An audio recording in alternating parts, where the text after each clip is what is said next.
Ito po ang aming Valentine's streamer ads dito sa Genra. Naka-installed po ito sa Mining at Tabon Road. Visible ito sa mga dumadaan papuntang Malino, San Fernando, Angeles at iba-iba pang Karati barangay ng Angeles. Sa tingin ko magiging effective po ito dahil maraming dumadaan at nakikita ang ads natin.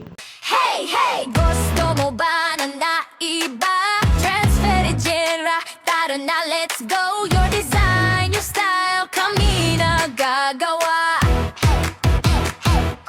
Para sa t-shirt, polo o uniform, sublimation,